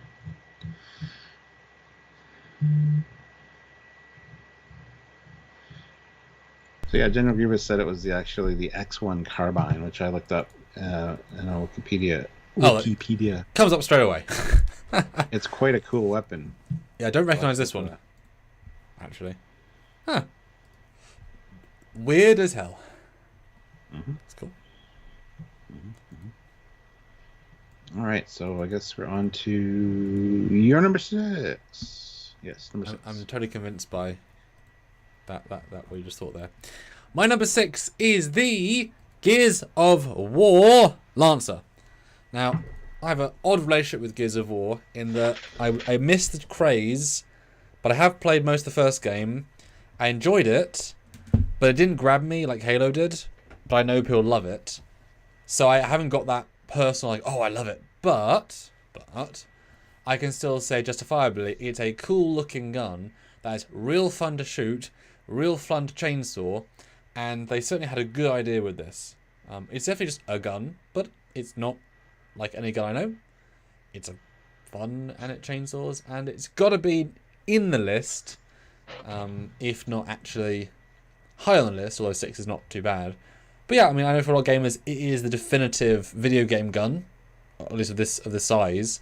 And I've seen a few cosplayers with them, because of course, this is people. You know, when you make this, wow, you made this. Yeah. But you know, I'm not. Yeah, it's more of a respect pick. Yes, it is. I have played some Gears of War, and again, that was a long time ago, so I'm pretty sure I used this, but yes, I just love the look of this thing. It is super cool. And the chainsaw attachment, interesting. They sort of never quite go into detail of how much, the blood splatter will go back at you to make that a silly idea. Yeah. But that's okay. Maybe it's powered by blood, as it like cuts through, like feeds it into that magazine. Maybe it's powered by blood. Right. I like it. Yeah. This is a very cool gun, I gotta say. It is. Like, with all respect, it should have. But Stuart's got a new contribution on Indiegogo. £15 from Mark. He's got a Defiant crew member. So thank you, Mark, if you're here, or if you're just in the not here, but whatever. Yes, guys, go support on Indiegogo on the crewman perks. Be part of the Titan crew. Yes. And tomorrow, guys, we have Emma Thorne appearing on the channel to talk about the film she was just in, because we sort of talked about it in her live yesterday, which came out today, but we actually talk it in full spoilers tomorrow, which is great, because you don't want to get an actor in a brand new film comes out sort of weekend. And we'll be showing off some new perks. Too. Yes, you were. Nobody's said a thing about it yet. Yep. Fine. I don't know. That's what it is. I mean, who here loved Stuart's part in the film? We'll wait. Ben throws in two pounds. Ben throws. Oh my god! I know. I like the DC-17M from Star Wars. DC-17. That crossed my mind so many times, but it's too boxy. It's not elegant enough, and also it does everything. I do like this one, and obviously I'm sure you've played the game enough to really get into it. Yeah, this has a lot of character, and it's so. Thank goodness you're using it. Like, yes, this is because in the video game. Right, have you played the game Republic Commando?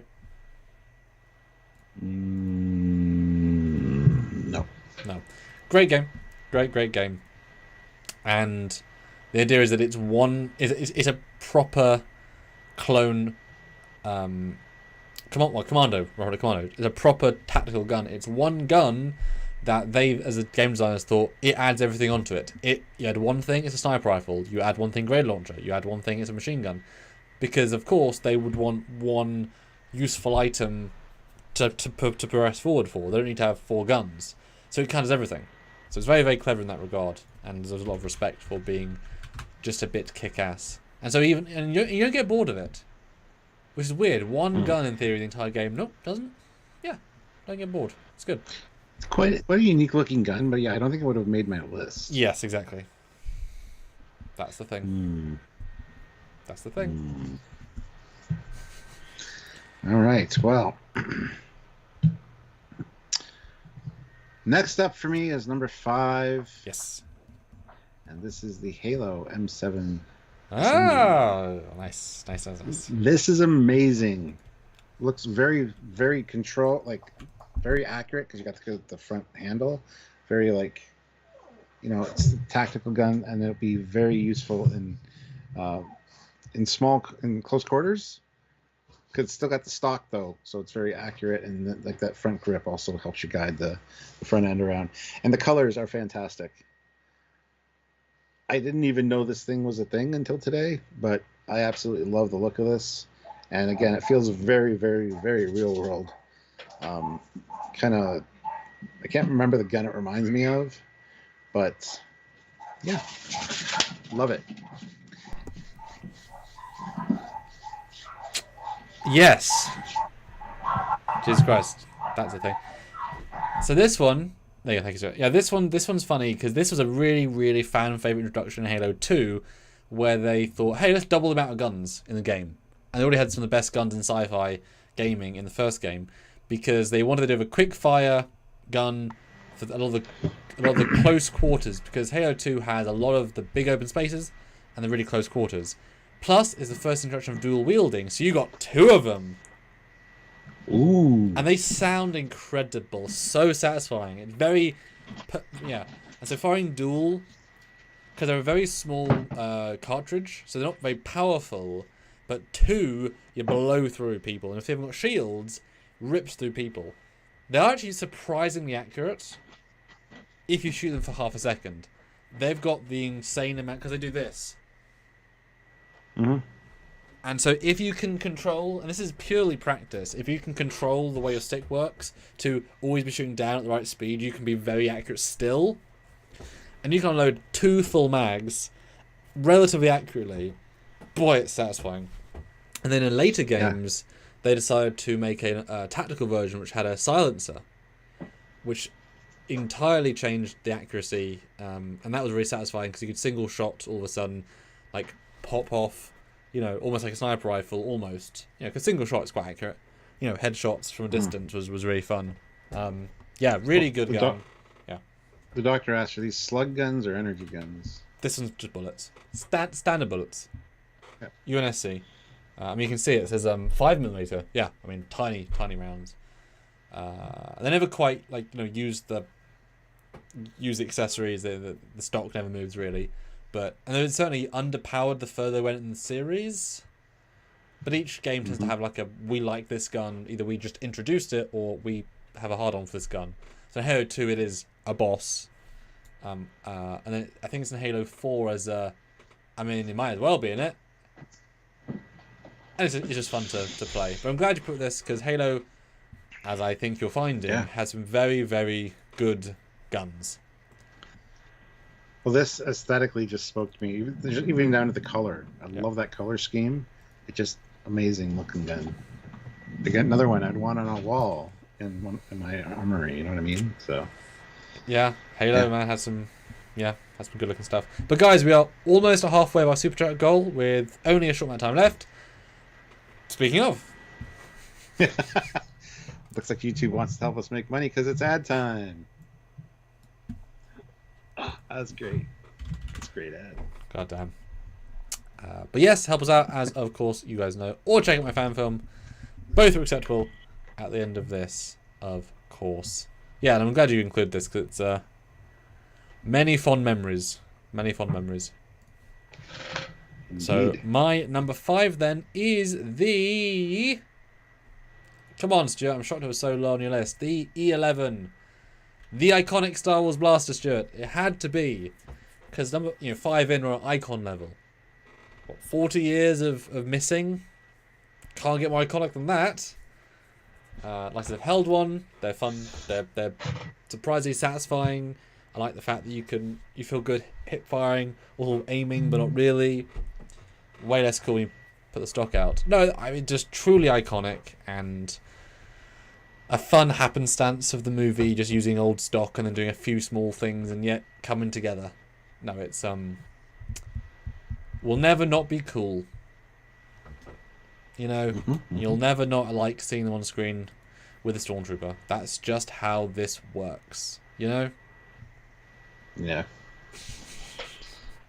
Mark Lawrence, $10. Favorite rifle from Sci-Fi series would be the very real P90. It was fun watching the smile on Samuel's face when he fired one in Vegas at a shooting range. Yeah. That was a good day. Good day. I like me a P90. It makes Sam happy. Yeah, and then like I said, I've been using it in Call of Duty almost exclusively. So makes Sam real happy. Oh, another contribution from Ozzy. Oh. Ha! Ozzy just got Defiant crew member. Yep. Good man. And Jasper Jedi throws in $10. Thank you so much. Love the Halo appreciation on this live. Favorite video game franchise and some great weapons. Yes, well, the weapons speak for themselves. Yes. They're just, the designs are amazing. So they really are. And they didn't need to be. I know it's probably somewhat lightning in a bottle. Or they just had the right team, but they're real good. Real good. Yeah. All right, so we're down to the top 4 now. Yes, indeed. My number 4 might be controversial, but I really don't care. My number 4 is the Aliens L56A3 Smart Gun. That'll be controversial, Stuart.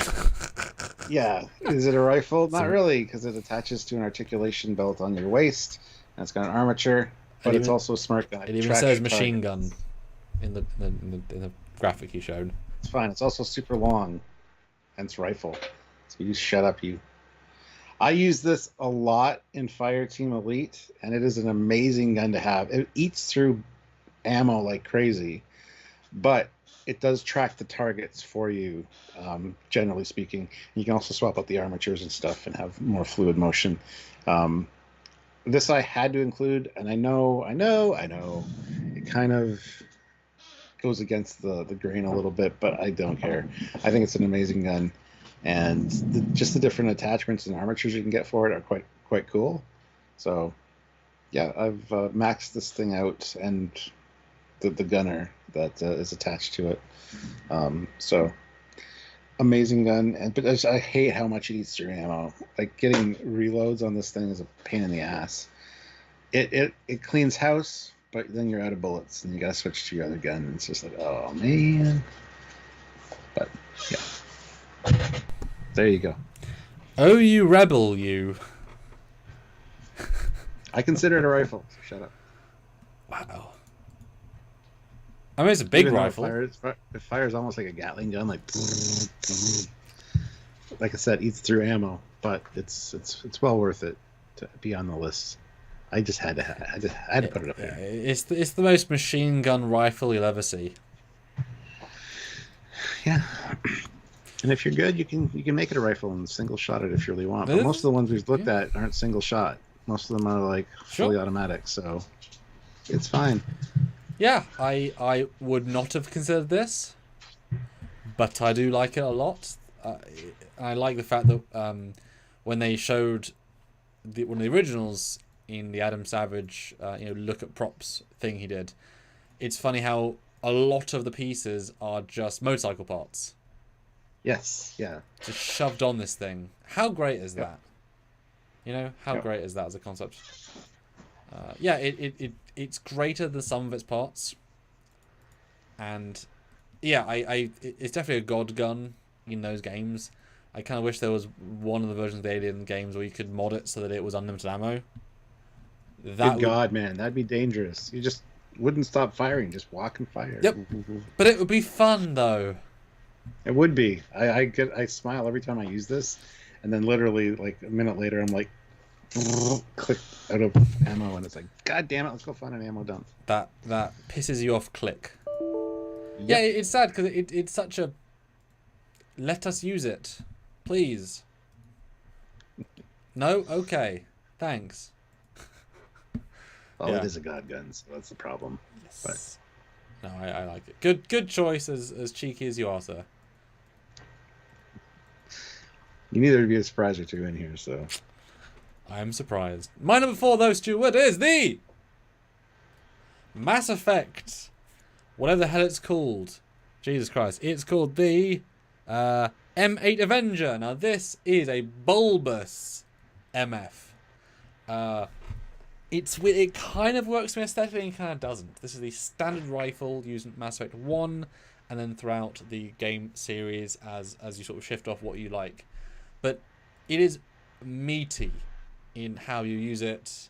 It fires. God, what's it? It fires like charged magnetic metal, not actually bullets. Yeah, it uses like the power of the anti-gravity field to like super speed out metal. So it is a bullet, but it's not actually a bullet. So it's sci-fi in actually how it functions. And I believe if I'm right, the thing also compresses in the stock, kind of like the thing reforms back into like a third of the size to go on your back, and as you pull it out, everything clicks out. So it's also sort of a transforming gun. Real strong, real pew pew, lots of ammo, lots of fun using it. I remember in the first game when it wasn't really a shooter, it was an explorer game. The amount of spread was pathetic, but he got used to it because he had to. And then later games it was normal. But this one is a lot of fond memories. And just fun to use, fun to shoot, great looking design in for what it's trying to be. I just like it. This one almost made my list. It was on the list and kept getting shuffled. I like the look of it. I'm not a fan of the top part. If the top part was gone completely, I would really love the look of this gun. The top part feels too organic compared to the rest. It feels like it's tacked on. If it was more straight lines, I would be a lot happier with it. But I really do like this gun. So sorry to make my list, guys, but the markings on it, the colors, everything about it looks great except for that top part. Just slice that right off. It's not important anyway. You don't need that. That's the bit that makes it interesting, though. I know, and it was interesting enough to be on my list, but it got bumped off. Dear me. It looks like an alien attachment on a human's style weapon is what it looks like. It looks like a modification. So I get what you mean. I like it. It's got I do too. It's got a soft spot. It's got a soft spot. If you look at my folder, it's in there. It just didn't hit the list. Okay. General Grievous, bulbous and meaty are Sam's descriptors. Oh my. Okay, well, we're coming into our top three, guys. Our gold, silver, and bronze, with bronze up next. So the speak of time to super chat. We're almost at our minimum. We got like $5 away from $5 away from half of our minimum. Yes, I was going to say. Well, that's what I was trying to say, but my brain screwed up. So $5 gets us to half of our minimum, which should be fine for this one. But honestly, a couple more super chats of varying amounts would be really great right now. So what do you think our number one will be? What is your number one super chat in? And we're only 10 likes away from 100, guys. So if you are just joining us and have not hit like yet, please do so. Let's try to get to that 100 mark. Well, and really how is the poll doing as well? The poll, we have 64 votes. So vote on the poll if you haven't. We have 73 of you here, so go vote on the poll. And the poll is the E11 Stormtrooper Blaster the most iconic Star Wars rifle? Yes, love it, or nah. Other ones I prefer more. With yes, I love it winning currently with 55%. So if you want to change that, you want to vote no, go right now. And Jeremy says, too many video game guns. But that's where they get to be, we don't physically need to build it. We can go more creative. These aren't limitations. You can actually use it and experience what it's like. Yes, you see a lot of guns in movies and stuff that look cool, but you see them fired once or twice. You don't know what it's like to use them. So the video game guns are actually quite important, I think. Because like you said, you get a soft spot for them. Could you slug through a hard level with one and, you learn to appreciate it. And not just that, but they have to be at least, the ones I picked for the most part are hero guns, iconic of the franchise. But you have to stare at them in your vision the entire time you use it. So they have to be good, right? They have to kind of work in their own way because they are very much there with you, etc. But yeah. And Trekyards keeps yelling, Major West lost in space rifle with linked targeting helmet. Are you talking about the original Lost in Space? The new one. Well, no, the middle one. The middle one. It's I'm trying to think. It's from the movie. I will say I almost included that in the pistol one, and I was going to gently fight you because you can include it as a pistol because it's a pistol that turns into not a pistol. Oh yeah, it's a very foldy gun. Yep. It's fine. It's all right. Yep. It's good. It's good for getting through airport security, maybe. Wait, did I just say that? You did say that, yes. Oh, good job. Good job. All right, your number 3, the Bronze Medal Award for Best Sci-Fi Rifles out of 15. We went extra big on this because so many. Is the Gears of War Lancer. Ha! I mean... the chainsaw gun. Like I said, I have used it. It looks super powerful. I don't remember much of using it, but the chainsaw attachment's nice for, close quarters combat. Speaking of zombie apocalypse weapon, just saying. Plus, it's also big and chunky, so you can slam people in the head with it if you don't want to use the chainsaw. It's just amazing looking. I mean, hey, you can't go wrong with this thing. Even if the chainsaw wasn't operational and that was just a design feature, it looks great.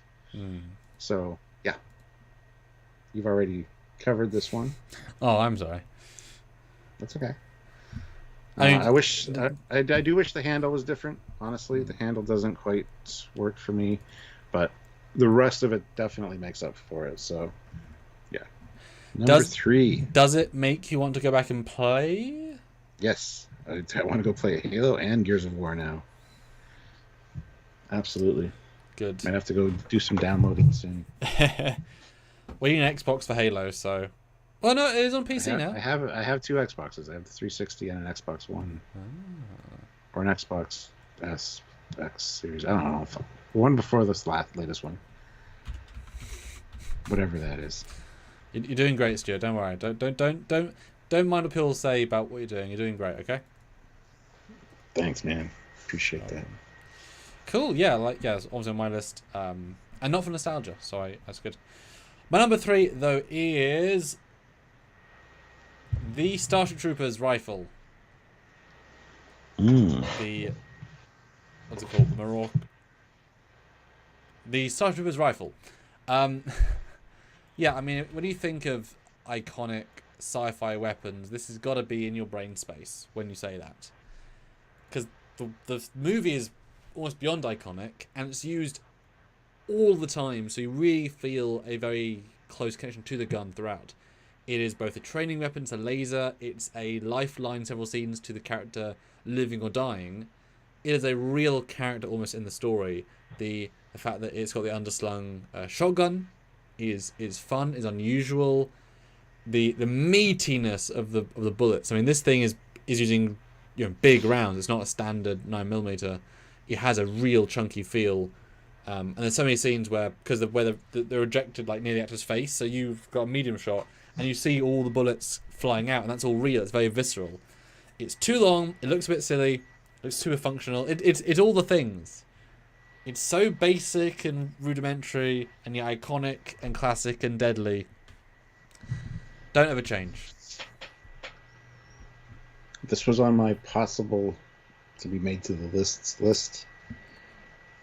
And just never actually got on the list. Didn't even get on the list and get bumped. Oh. It was close. Oh, man. See, I thought you were going to say, I can't talk about it. It's in my top 3. And I was like, oh, yeah, man. Not even in my top 15.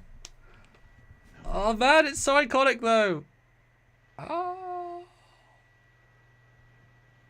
That's so sad. I feel sorry for letting you down, but... Yeah, man, you should. No, well, I'll keep talking then. Yeah, it's just great. And it's fun in the games.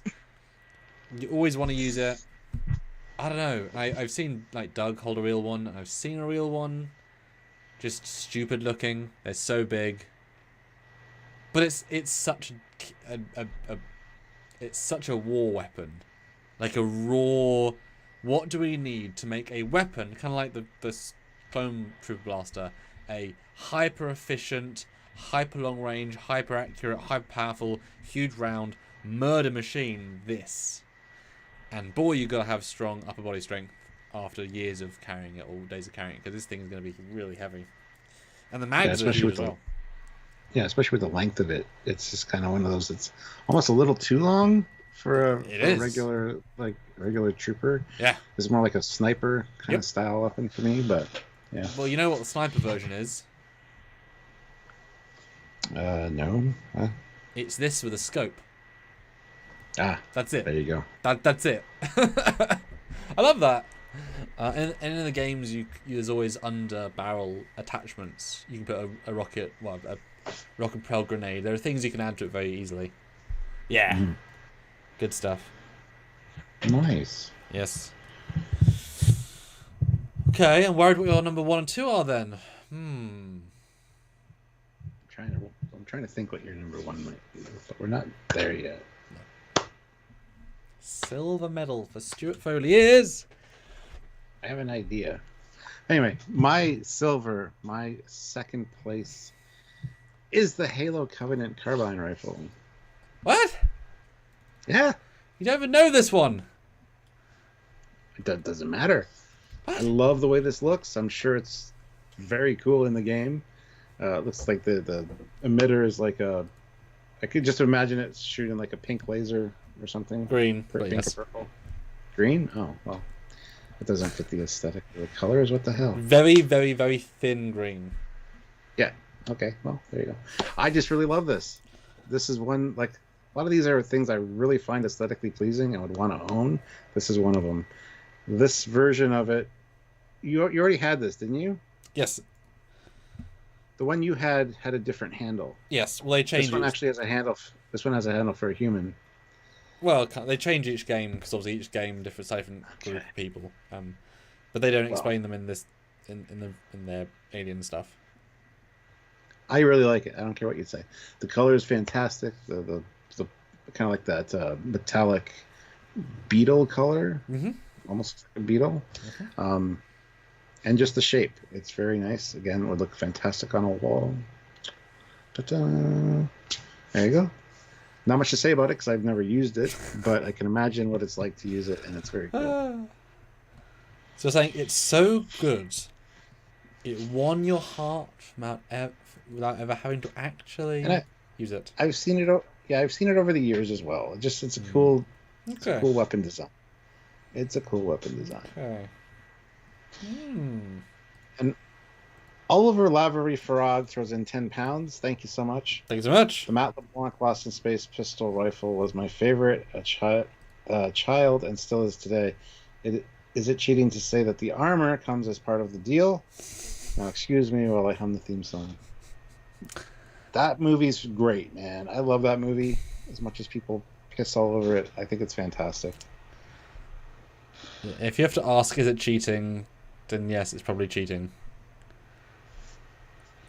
I'm just saying. Well, I think the helmet's an important part of that gun, so.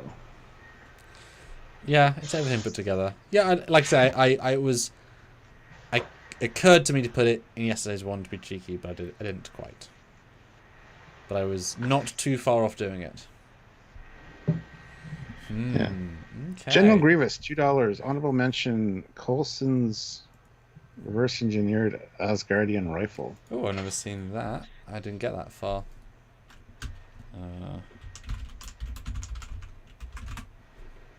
That's not ringing any bells for me either.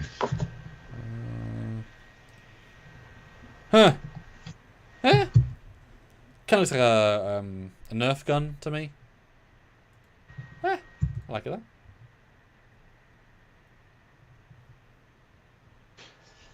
Holy shit. Yeah. Terrence, no, we're not going to do Star Trek. This is other sci-fi wise. That would be super unfair. And that's okay. Yeah. Right, this Agent Coulson gun looks like one that Ken Palco would whip up. Yeah. Looks like Cable's gun from Deadpool. Just like shit slapped on it everywhere. But I'll end the poll though. I asked you guys, is the E11 standard Stormtrooper blaster the most iconic sci-fi or Star Wars rifle? Yes, 57%. No, 43%. So there is actually some division there. Interesting. So vote now, guys. What is our number one? Or what is my number one and your number one? What do you think? What have we not said? Are there any more iconic weapons we've yet to mention? Because there has to be, because we've got number one. And no, it is not. Your number. It's not your Transformers rifle, Stuart. It's not, no. Unless there's another Transformers rifle you're not aware of. It's not that one Transformers rifle we've already seen, Stuart. We know that. There's only one iconic Transformers rifle, so it's already been looked at. But we haven't got to your number 2 yet. You're silver. So it's hard to tell what your number 1 is. Because judging by the next one, I think I might know what your number 1 is.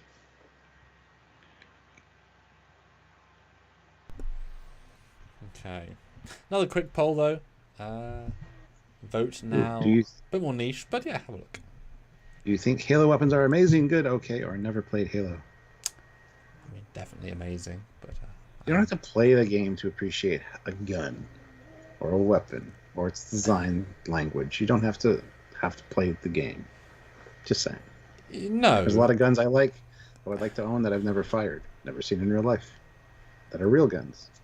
But, yes, but obviously deeper appreciation once you utilize it versus... Yes, absolutely. That's all I'm saying, Stuart. That's all I'm saying. It's about, though. It is not. Sometimes I'll buy something just because I like the way it looks. And it's a pea shooter. I don't care. My number 2, though, Stuart, is the... You ready? I'm always ready. It's the classic Halo assault rifle. Is that what you thought it was going to be? No. Haha! Yes, this one is, to me, one of the most iconic rifles in all of sci-fi. Obviously, that's what this is about. It is a gorgeous design. It's simple. It's bulky, but in a way that you know there's tech in there. It's not bulk for the sake of bulk. The bit that is simple. The bit that needs the flashlight, the bit that needs the rifling, the bit that needs the sight. Everything in there has a reason for it to be so huge. Very satisfying to shoot. Lots of ammo, so you know it's going to not let you down. I love the fact it's got an ammo counter right where your eyes are. Because it's not a gun with a sight, it's a gun with an ammo counter. Kind of like the Alien's rifle, but right there. I love the flashlight. It's a very, you know, the back is very P90. That might be biased. I don't know. It's very like put to your shoulder, look around. It is bulky, yes. It's probably very front heavy, but this shape of rifle I always really like. And ever since playing in Halo 1 back in the day, I've always liked it. I always gravitate towards this gun in the Halos, and I really would like to own one day. It's in my top 2 of owning, please, at some point. But there's a new version each game, and so only certain ones are produced, etc. But I just like, I compared to one you picked, this is clean, it's simpler, it feels more advanced. All those things I think are to its benefit. And I'd love to see like a really nice high polygon model, because you can see its, you know, blockiness that comes across. But you throw in more polys, I think it would look real pretty. I just really like it. Jordan Hurley, do you do Star Trek rifles, or did you do? No, we've already done top 10 Star Trek rifles. They weren't included in this at all. Be interesting to see where they fit with all these, but we wanted to take Star Trek out of the equation for this one. Yeah, this one was on my list, my friend. It was on my list. Until it wasn't. Or until it got bumped to number 1. I don't know. This is true. It's not. Oh. It's not. But But why? I mean, yeah. So, but it's so nice. It is. It was on my list. Shut the hell up. It's because I don't. There's other ones I liked more than it. It's simple. Simple answer. I don't have to justify it. Just Jesus Christ, man. Not everything is logical. Sometimes I just like what I like. Oof. Yeah, so there you go. So what is Stuart's number 1, guys? Vote now or forever hold your peace. Oh, it's Samuel's number 1. Let us know. Or forever hold your peace, yes. We're a good, like, $15 away from an awesome number. We're, like, $35 away from an even better number. Ooh. So if you want a super chat, now is the time, guys. We really appreciate that. One $20 super chat would be, like, amazing right now. So... just saying. Yes. Would be nice. And of course, my next fan film has been just released during this live. So go check out after this live. Consider Indiegogoing, because we need the Indiegogos. And yes, this is Stuart's first official non-other person made fan film. Because you did appear with someone else previously. This is actually a character. You did a very good job. So I'm in this fan film, so let me know how I did. I assume you're going to watch it after this as well, because you can see your part finally. I am. I haven't seen it yet, yeah. And not in context either. It's like, why is he doing the things he's doing, Mr. Let's spoil it there, Mr. Person. Yes. Alright, let's see. Yes. So I guess number 1 then. What is Stuart's number 1 rifles in the grand sci-fi world? Okay, so we're just gonna do this. All right, cool. My number 1 is the Aliens M4A pulse rifle. Oh my god! Which I think is probably the Commander's as well. So not a Transformers gun is what you're saying. Exactly. Okay. But again, a gun I've used multiple times, all the time in Alien Fireteam Elite, and it is amazing. The sound of it. That sound, it's so iconic. Well, it's one thing we didn't mention about most of these guns is they got their own sound to them. This one just sounds so impressive, though. It's got the counter for how many rounds are left, and it's very durable, simple design, and yet looks so amazing at the same time. That's not my picture, though. Why are you using that picture? Didn't load. No. I hate you so much. Mine's so much better. Didn't load. Don't blame me. That's an awful picture. Didn't load. Don't blame me. Don't blame me. I'm blaming you because you blame me for everything. I'm going to send it to you because you know what? I want you to show my picture. So, pa. But yes, this is an iconic weapon. And it wasn't just peer pressure. Everybody asking about it yesterday. This is a sci-fi weapon I would actually want to use because it's pretty impressive, I gotta say. Let's see, Samuel, there you are. I'll send it via the Facebooks because that's just the way it's going to be. You're going to show it too. So I've got to go on Facebook and check. Yep, sound like me. Suck it up, princess. Okay, there's your face. Well, that's not the gun. What are you? That's not even the right one. It is. That's not. That's a variant from a game. Exactly. That's one I used. That's one I wanted to show. My reaction to you, sir. It's better. It just looks so much better. That picture you had for it was just awful. It's the main. That's how it looks, though. You've got a variant. Mine's better. Okay, then. So you don't. Number one. So... Okay, so in fairness, you don't like the main rifle the most. I want the M41A2. There we go. That's fine. Okay, so Stuart likes this custom now. Is this in the? So this is the new game, the Fireteam game. Yeah, this is in the Fireteam game. Yes. So they've closed out the holes at the bottom of the Is it? They got rid of the shotgun, have they? I don't see a. Yeah, there's no shotgun. Yeah, I don't see a second. It's interesting. Yeah. They extended the mag portion. That's chunkier. Whole new stock, kind of like the scar, which I guess flips in. Looks like it's a flipping. Well, I don't know if it moves in the game. Stock. Yeah, you can't do it in the game, but yeah, okay. I would assume so. And a rail thing. Yeah, this is way more real military looking to me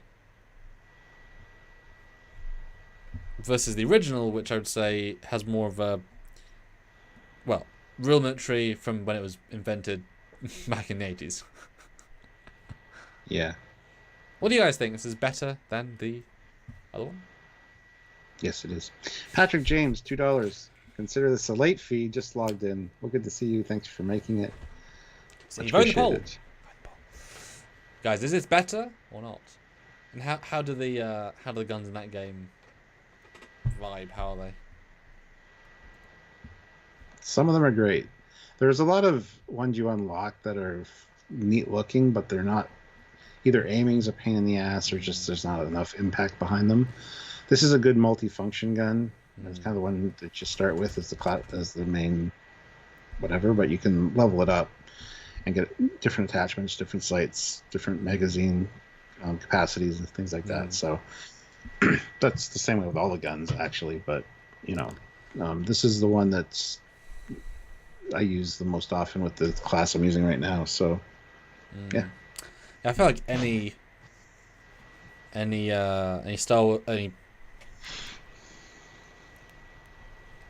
Aliens game worth its salt will certainly focus on having this be the primary thing that encourages you to stay with, because it's super iconic for a reason. And I certainly appreciate and like the idea of having changeable parts. Why the hell not? Why the hell not have a lot of variation? It's a fun way of extended the theme. You just kind of have to maintain the original vibe enough, and it gets quite tricky the further out you go from the design to keep it faithful feeling, not necessarily looking but feeling. And there's a distinction there of still feeling right. But yeah, okay, bold choice, Stuart. Bold choice. I'm sure this is on everyone's top 100, but I don't know if it would be in main people's top 10, but 1. I mean, how many of you have actually seen Aliens at all? He's dissing my choice. Fine. Well, how many have actually seen Aliens in the chat? I know it's been watched by a certain group of people, but I don't know if it's... Everyone has seen Aliens. If you haven't seen Aliens, you don't belong here. Go away. You're being thrown. There are people that haven't seen Star Wars that make more sense that you haven't seen Star Wars than not having seen Aliens. Well, let us know. Have you actually seen Alien? Or is it very much I want to sometime? I know I'm certainly waiting for the 4K to come out, 'cause I think that'll look real pretty. Yeah, and a lot of people have mentioned the original Battlestar Galactica Cylon rifle. It's there's nothing to it. It's kind of childish looking, honestly. It's cool Oh enough. yeah, no. Like, I got one right here. I've got the blade on it. I know. It's too simple. It wouldn't have made the list. Sorry, guys. I actually was for sci-fi like shows, weapon or bad guys, maybe in 80s. Only that clarification it might be in the top 10. Yeah, exactly. That one, I remember seeing once at a convention where there's a full Cylon, and I remember being, oh, that's cool. I've seen loads of Cylons, but he had a good costume. I see his gun. It's made of cardboard that he's gaffer taped. Yeah. Because it's that simple an item, you can literally build it out of cardboard, and it looks fine from a distance. It is that simple. So. Yeah, it's super simple. Yeah. Barely an inconvenience. Yeah. And it's not built for function either. Like, there's no... You know? Yeah. But, Stuart, what do you think my number one is going to be, then, if you had to guess? The aliens gun. Well, I have seen Aliens, Stuart. I can confirm that. My number one, though, Stuart, in the top sci-fi rifles of all time, is the... Yes, it's the Aliens gun. Boo. But not as nice as mine. Much nicer. The classic is goddamn beautiful, and this is a real testament, similar to the Star Wars E11, where, but more so, that it is literally just two guns combined, and they added a shell to it. But yet, you combine them, you do what you do it, and it becomes a magic piece of kit. Not just is it phenomenal in the film, but the weird choice of colouring really works. The excess grilling of the fact it has this shotgun shell element, the gun counter is very unique feeling at the time. Adds a beautiful tension, obviously, in the film, knowing what you do and don't have. The reload's very satisfying. The fact that it's got a very good carry handle, and I've held plenty of these over the years. I would really love one for obvious reasons. Shockingly, kind of, it's bulky, but it has a grounded weight to it that I approve of its sizing. I will happily hold it and move it, and it's great. It's well balanced, and in fact with the stock, it's really robust. It's really good size, because you can kind of see that the barrel itself ends weirdly close. It's not as long as you think. It's just a shotgun element that makes it feel like a barrel has the barreliness. No, it's. I mean, it is. Again, it's lightning in the bottle kind of design. It's super grounded because it literally is guns, but super designed, but so minimally. You know, it's not over designed. Real genius, real genius piece of weaponry, and I would love one for real life. But I know that if I'm going to spend a couple of £100, it needs to be a good one, because otherwise you'll want a better one in years to come. And getting a good one is difficult. I when I was in my teens, they did make a few. They had a limited run of one, and they were really cool. They were full, because they have made ones where the shotgun works. Like originally, like say in the early 2010s, there was a BB gun version, limited edition, and everything worked. 100%. The detriment to the user, because BB guns tend to be able to have hundreds of rounds, but this limited to 99. So it actually did track how many BBs, which made it entirely impractical for any game, because 99 is pathetic. But boss level of it actually worked. And you could reload it, and the shotguns worked, and it was, that's the one to get, because it was made very high in plastic and everything. But they haven't made those again, and it's like that was kind of the boss level. I want one, Stuart. I want one. I do too. Yeah. Tanushi, though, €2. Where is the humble las gun? The humble las gun. What is that? Oh, laser gun. I think it's just las gun. Yeah, somebody mentioned a las gun earlier.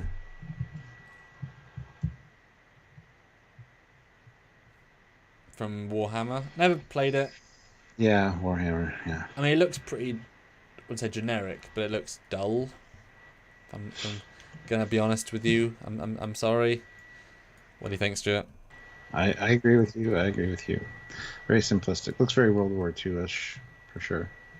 Like I can buy it being made and why and it's a bit plain. I'm sorry. Wouldn't even if we had to consider it, it wouldn't be on our top list. Sorry. No. It's cool looking, like it's all right, but Sorry. And there is a Nerf version which was released last year, I believe, and I was so tempted to buy it, but their pre-order cycle was really long on it. I know some people have got it since, I think earlier than people expected, but I was like, do I want to get it? But then you'd need to then paint it entirely to make it worth its salt, I feel like. And then what if you break it? And they were not cheap, and it was going to be quite plasticky, I'm sure. It wasn't going to be very, because they probably aren't going to pay for the most elaborately quality plastic for a Nerf gun. So I was like, yeah. And Trek or not, you're right. There are a lot of really cool guns in Wolfenstein, but those are supposed to be World War II era, but like modern, like souped up. So, and there's some really cool designs, honestly. And that's the tricky thing about this topic, because so many of them are really just guns. But the reason for a lot of mine is they transcend. Like clearly the Halo rifle is a rifle, but it has a character to it that just, it's not. Well, there's the gun, as you would make today. There's a certain oomph to it. All three of these have that, even though literally one is a real gun. At least in the thumbnail, I should say. No, it was definitely trickier than I thought. I wasn't quite as certain. I always knew Aliens would be first. I knew Halo would be top 3. Beyond that, I wasn't sure. I'm glad I did some research to find lots of variants. I certainly found a few that I didn't think of, like the Cybermen, because I always liked that one. Yeah, difficult. Yeah. But I asked the poll though. Do you think Halo weapons are amazing, good, okay? Never played Halo. Hell of a split. 34% good, 20% amazing, 26% never played, and okay 13%. So across the board. One more like to get to 100, guys. We're at 99, and another $7 would be great. It would be. Just saying. Still not at our minimum, but somebody could throw in like a $20. That'd be great. But $7 is all we really need to. Yeah, 7 is all we really need to get to a good number. So, yes, super chat would be great. And so while we're waiting briefly, let me once again pimp the Today film that just came out.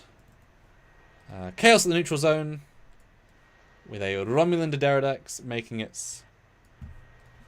I'm gonna go kick some bottom. Yes, Ensign Law Reader's back. Pip in the right place.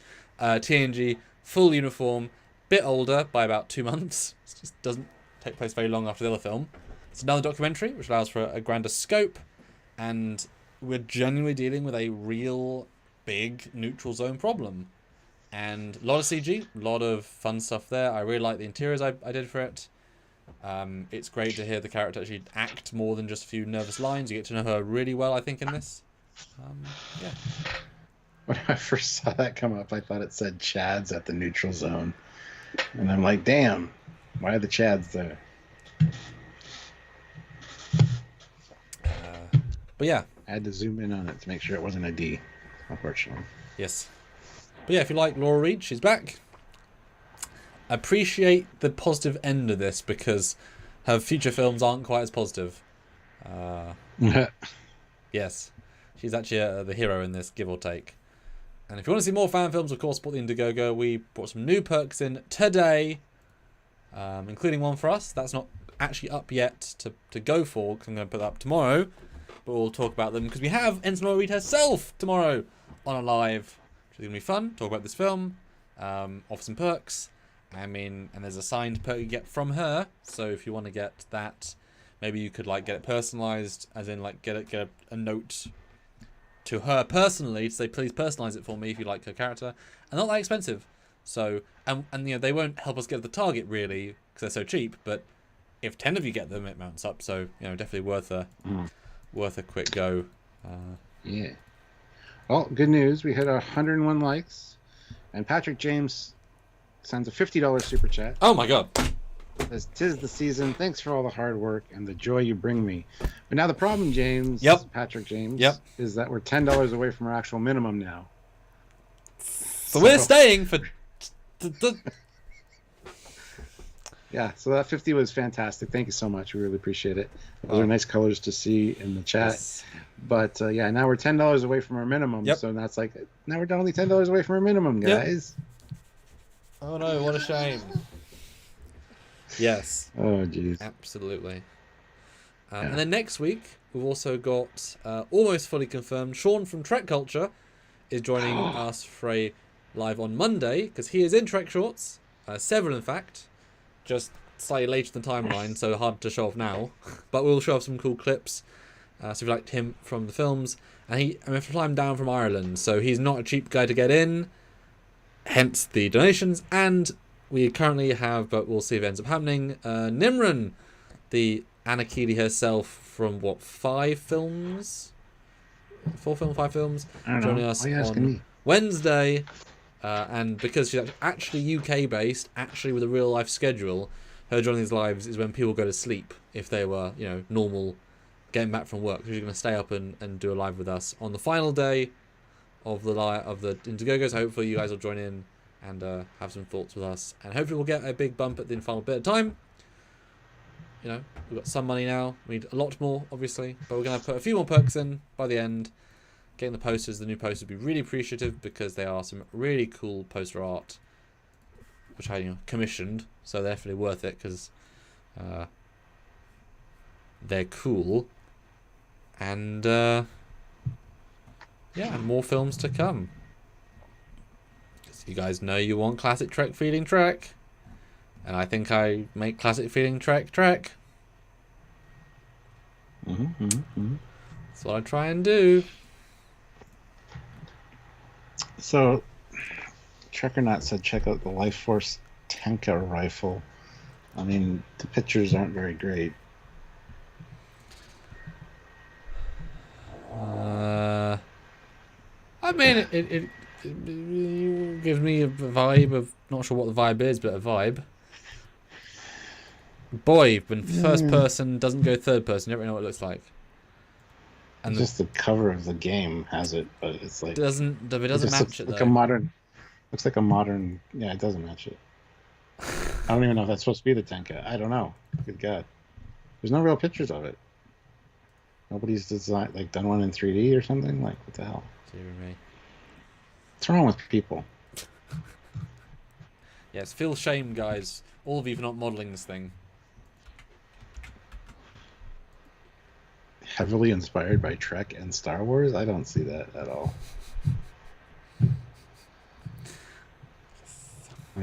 Anyway, let's just call it there. We won't get our $10. We're $10 away from it, which is fine. But yes. Yeah, I gotta go. Yes. So. All right, thank you guys for watching. Hopefully you enjoyed this. It was fun. Yes, it was. I understand with my #1 choice, but I don't care. It's still amazing. Same gun, just the newer version of it. Fine, whatever. Samuel. And on that note, see you guys later. Until then, he's Commander Cocky. He is Captain Foley. I'll see you tomorrow.